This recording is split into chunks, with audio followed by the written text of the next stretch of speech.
वैसे तो guys ISL के बारे में ऐसे बहुत सारे बातें हैं जिस पर हम एग्री करते हैं और भारतीय फुटबॉल टीम के पिछले 10 साल के राइज पे कुछ हद तक आईएसएल का कंट्रीब्यूशन हमेशा रहेंगे।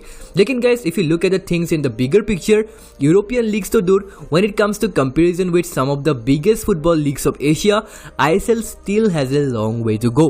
दोस्तों खेल तंत्र के आज के इस वीडियो पे हम आईएसएल के बारे में बात करेंगे कि क्यों आईएमजी रिलायंस और ऑल इंडिया फुटबॉल फेडरेशन के इतना एफर्ट्स के बावजूद आईएसएल अभी भी एशिया के टॉप 10 फुटबॉल लीग्स में शुमार नहीं है। But before we begin this video, let us talk about today's sponsor. Today's video is sponsored by OneFootball. OneFootball is the best footballing app available in the market and it is absolutely free. You can get all the latest updates from the latest happenings in Indian football and the world football in just one tap. Yes guys, from the latest match live score, live player updates to fixtures and all the latest transfer news, OneFootball has them all. It has the information of 200 different footballing leagues in 12 different languages and it is the only football app in my phone right now. It is the source of my footballing knowledge, and so guys, make sure to download the app from the links given in the description. Thank you so much OneFootball for sponsoring the video. दोस्तों 2014 में जब Indian Super league का शुरुआत हुआ था, तब league organising committee ने major league soccer से प्लेयर ड्राफ्ट सिस्टम अडॉप्ट करके प्लेयर्स के रोस्टर बनाए। The draft system worked well और गाइस कई प्लेयर्स को आईएसएल के टीम्स की तरफ से खेलने का मौका भी मिले। दोस्तों उस सीजन आईएसएल में 8 टीमें खेल रहे थे। नॉर्थ ईस्ट यूनाइटेड एफसी और एफसी गोवा ने प्लेयर्स के ड्राफ्ट में पार्टिसिपेट नहीं किए थे क्योंकि गाइस इन दोनों टीमों के majority of the domestic players Shillong, Lajong और डेम्पो से आ रहे थे। But anyways guys, the drafting system paved the way for a new beginning and Indeed Indian Super league began well in India. दोस्तों उस सीजन की अगर आप इंटरनेशनल ड्राफ्ट की बात करें तो कई इंटरनेशनल प्लेयर्स जैसे Bernard Mendy, Miroslav Slepicka, Jofre Mateu उस ड्राफ्ट में शामिल थे। दोस्तों इन प्लेयर्स ने ऑलरेडी इंटरनेशनली अपना नाम बना चुके थे। इन सब के अलावा there were marquee players consisting of world famous soccer stars who passed their prime. दोस्तों सभी साइड से ISL emerged out as an excellent tool to boost the growth of football in India. और गाइस आईएसएल के first ever season में league was doing exceptionally well when it comes to capturing the Indian audience, when it comes to capturing the popularity. Generally guys India में football को उतना popular sports नहीं माना जाता है, लेकिन in spite of that celebrities के involvement, mega merchandising, इन सभी फैक्टर्स ने ऑडियंस को भी फुटबॉल के प्रति अट्रैक्ट करवाया and in terms of attendance ISL was considered among the top 5 leagues of the world. जी हाँ, इनॉग्रल सीजन में आईएसएल के ओवरऑल अटेंडेंस 1.5 मिलियन से भी ज्यादा थे। तो गाइस एक ऐसी लीग जो इतना सारा हाइप के साथ शुरू हुए, why suddenly during the course of time ISL started losing all the attention of the audience and now it is struggling to maintain its footballing quality. दोस्तों आज इस वीडियो में मैंने कुछ पॉइंट्स निकाले हैं जिसके ऊपर बात करना जायज है। So guys first of all अगर ब्रॉड पर्सपेक्टिव से कहा जाए तो ऑब्वियस सी बात है, football is not the most popular sport in India. India में सबसे ज्यादा पॉपुलैरिटी क्रिकेट का है। The craze of cricket in India is way more than football. The introduction of IPL even boosted this craze and took it to a whole new level. India में एक IPL team के जितना fan base है उससे भी कम लोग overall India में football को फॉलो करते हैं और उनमें भी डिफरेंस है। लाइक कई लोग डोमेस्टिक फुटबॉल को प्रेफर करते हैं, कई लोग यूरोपियन फुटबॉल के प्रति अट्रैक्टेड है। So guys there is difference even among this small bunch of football supporter in India. So guys आज के इस video may will not talk about promoting European football fan base. Rather, I'll stick around in Indian football and focus on how we can take ISL to the next level and build our Indian football culture. तो guys, obviously, football is not the most popular sport in India. लेकिन guys, ISL के inaugural season में जिस level पर marketing हुए, जिस level पर promotion हुए, football was equally competing with its counterpart IPL. लेकिन दोस्तों, as ISL progresses, the demand for long season arises among the teams and supporters. और guys, ISL के सीजन को धीरे धीरे लॉन्ग करना पड़ा। दोस्तों एक समय पे आईपीएल और आईएसएल एक ही टाइम पे एक ही साथ चलने लगे। सो गाइस ऑब्वियस सी बात है, जो ऑडियंस म्यूचुअली दोनों स्पोर्ट्स को सपोर्ट कर रहे थे, now division happen between them. So guys this resulted in the reduction of football fan base क्योंकि ज्यादातर लोग फुटबॉल से ज्यादा क्रिकेट को प्रीफर करने लगे क्योंकि उस समय पे it was fitting perfectly to Indian culture.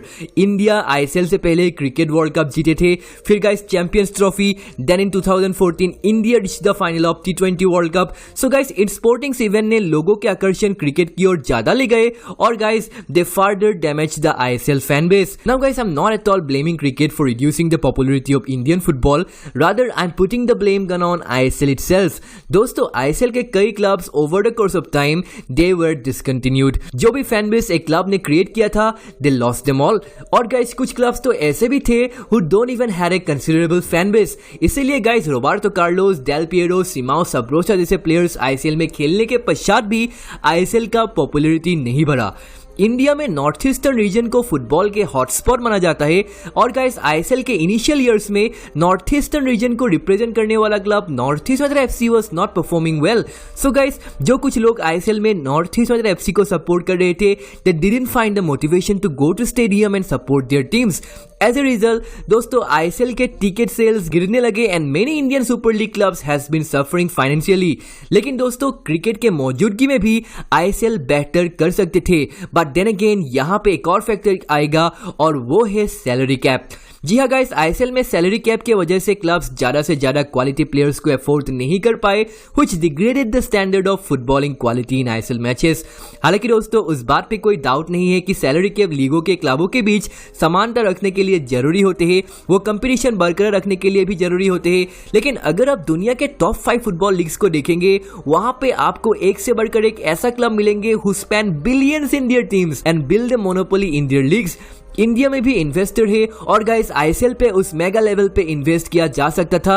लेकिन guys because all India football federation और IMG रिलायंस को वो इक्वलिटी मेंटेन रखना था, वो कम्पिटिटिव एनवायरनमेंट चाहिए था, they introduce the salary cap to ISL which to some extent decreased the standard of football. अब guys this resulted in further segregation of football fan base. जी हाँ अब सिनेरियो ये हो गया है कि एक मुंबई सिटी FC के फैन अपने टीम के मैच तो देख लेंगे but in some other day they will choose to watch Manchester City versus Liverpool rather than choosing to watch FC Goa versus Jamshedpur FC. तो guys as a result ISL के TV audience गिरने लगे which resulted in the fall of revenue generated from broadcasting. तो guys अब ISL क्लबों के लिए ISL एक फाइनेंशियली प्रॉफिटेबल बिजनेस नहीं रहा.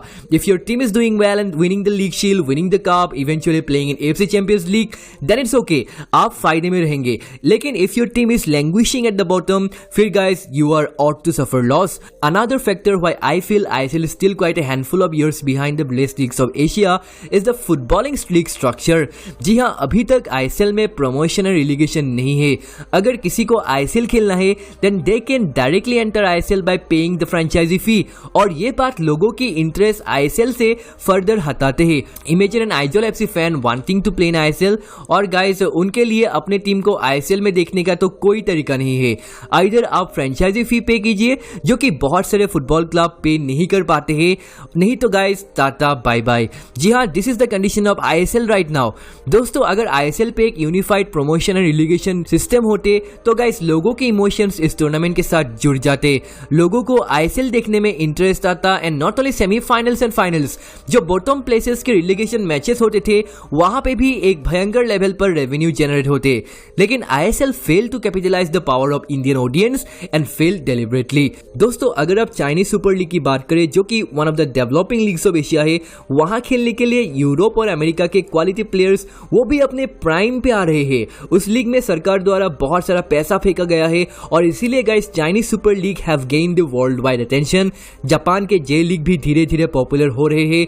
आंद्रेस इनिएस्टा जैसे प्लेयर्स वहां पे खेलने गए हैं. ऑस्ट्रेलिया के A League and even Vietnamese league भी अभी उभर रहे हैं. लेकिन guys when it comes to ISL we still has a long way to go. कई ISL क्लब के पास एक वुमेन्स टीम तक नहीं है. कुछ महीने पहले तक they didn't even had A proper reserve squad. तो गाइस अगर ISL को एशियन लेवल पे एक स्ट्रॉन्ग लीग के रूप में प्रतिष्ठा करना है ताकि एशिया के बाकी सारे लीग ISL से सीखे, ISL को इमिटेट करे, ISL clubs needs to develop themselves. Transfer से बाहर भी एक फुटबॉलिंग दुनिया है जिसको ग्रासरूट डेवलपमेंट कहते हैं. ISL के क्लबों को देश भर में अपना एकेडमी सेट करना होगा.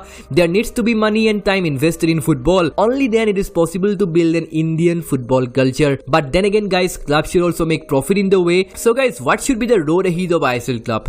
मेरे मुताबिक ISL club should approach step by step. इस रेस में दौड़ेंगे तो आप लंबा रेस में टिक नहीं पाएंगे. पहले let's take things one by one. Let's first fix the structure. Let's first build one academy. Then focus on building reserve team, women's team और फिर बाकी प्रोसेसेस क्लब्स कर सकते हैं. आई एम श्योर ISL के क्लबों में मुझसे कई बेहतर प्रोफेशनल और काबिल लोग हैं जो कि चीजों को जानते हैं एंड बेहतर तरीके से अप्लाई कर पाएंगे. बट गाइस, अगर क्लब बिजनेस को फुटबॉलिंग स्टैंडर्ड से ज्यादा प्रीफर करेंगे तब गाइस जो ये सपना है वर्ल्ड कप खेलने का, एशिया को डोमिनेट करने का, वो कभी फुलफिल नहीं हो पाएगा. यस गाइस, अभी प्रमोशन और रिलीगेशन धीरे धीरे ISL में आने वाले हैं, मैचेस के नंबर बढ़ने वाले हैं. It's all happening for the good cause. लेकिन अगर आप अभी भी मिडिल ईस्टर्न या साउथ ईस्ट एशियन के किसी भी लीग के साथ ISL को कंपेयर कर रहे हैं, then I believe ISL still has a long way to go.